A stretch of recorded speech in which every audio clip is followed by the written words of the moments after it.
Guys, welcome back to another video on Let's Cook That. Today we're going to be making some homemade salsa. This salsa is the one I used when I made my sopes, the sope video with the ground beef, which I did get a request that they wanted to see how I made that salsita. So I'm going to go ahead and show you guys how I made that delicious salsa so you could enjoy with your flautas, your sopes, your tacos, or chips, however you want to enjoy your salsa, okay? If you haven't subscribed to this channel, go ahead and hit that subscribe button.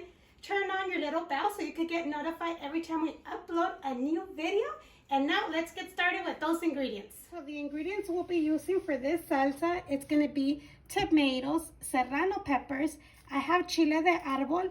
This is up to you the amount you want to add because that's how spicy you want it. And then we're going to have some onion, white onion, but just a little bit, okay? Just like this much. And then we have 2 garlic cloves, and then I have salt, whole black pepper, and then we have chopped cilantro and chopped red onion, okay? That's why we're only using a little bit of this one. So now let's go ahead and show you how to make it. So in a pot, go ahead and add some water, and then we're gonna go ahead and put our serrano peppers. You could let your serrano peppers cook for about 3 or 4 minutes before adding your tomatoes.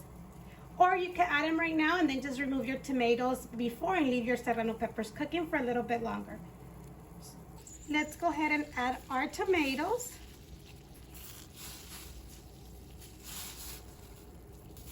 And you're going to add your chile de árbol. You're going to add the onion. You're going to cook this onion. And you're going to cook only 1 garlic clove, okay? The other garlic clove, do not cook it. So let's go ahead and make sure this comes to a boil. Once the tomatoes and the jalapenos and everything is soft and ready to go, we'll turn it off. Once the skin starts coming off of your tomatoes, go ahead and take them out.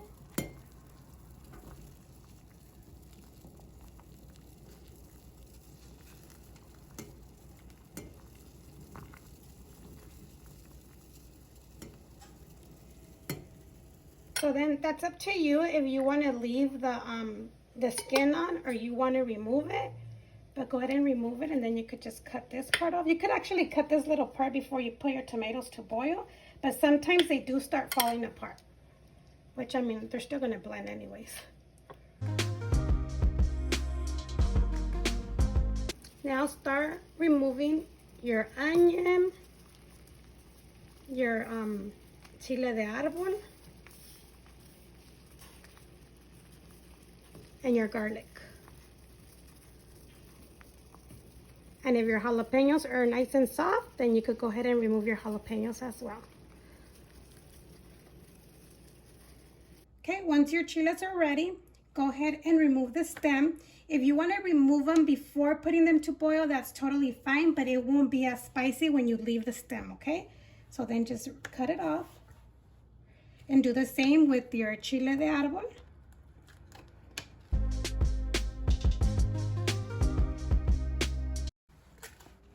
And then go ahead and add the onion and the garlic clove that you cooked.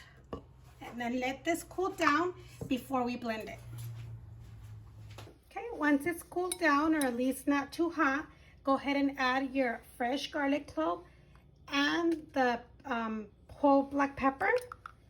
And then go ahead and add some water, or from the same water you cooked your tomatoes, half a cup. And now let's go ahead and take this to blend. So then what you're going to go ahead and do after you blend it is go ahead and preheat like a tablespoon of oil.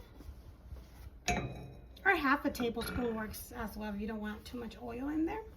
Once it gets hot, go ahead and add the salsa that you blended.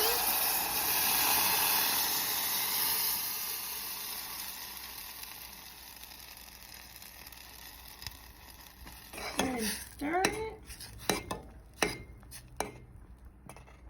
And then go ahead and add a little bit of salt.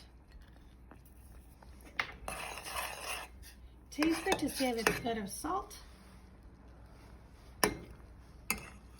Oh, it's spicy. A little bit more.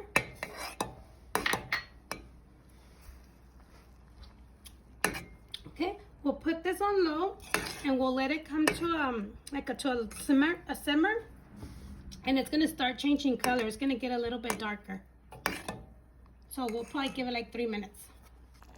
Okay, it's been 3 minutes. As you can see how it got a little thicker and the color even changed. The reason I like to cook it is because it gives it a better flavor and it does last longer as well in your refrigerator. So let's go ahead and turn this off. We'll let it cool down. Okay, so once it's not too hot, it's gonna thicken up. If it's too thick and you want to add a little bit of water, go ahead. And then let's go ahead and mix it. And then we're going to go ahead and add your chopped cilantro. And the cilantro and the red onion, it's up to you. Depends how you like it or how much you want. We're going to add the red onion. And then just mix it all together. And this is the one I used for my sopes, like I mentioned. Very yummy. Let's try it one last time to see if it doesn't need any salt. But this is perfect. So this salsa is nice and ready. Let's go ahead. I'm gonna put some over here, just because I'm gonna use it as to dip. Oh, very nice. Okay, so this is all done. This is very delicious for your favorite foods. Okay, you could do like huevitos, which are eggs. Your sopes, your huaraches, whatever you want.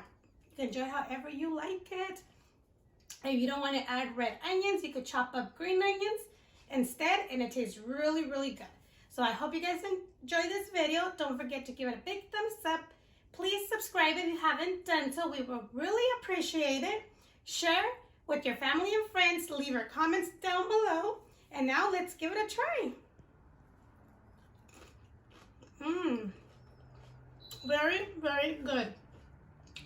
If you want to use it for salsa for chips, like adding extra stuff, you could go ahead and cut some avocados in cubes, small little cubes, and add it in. Once your salsa is cooled down, mix it. It's perfect for your chips as well. Thank you for watching, and we'll see you next time on Let's Cook That.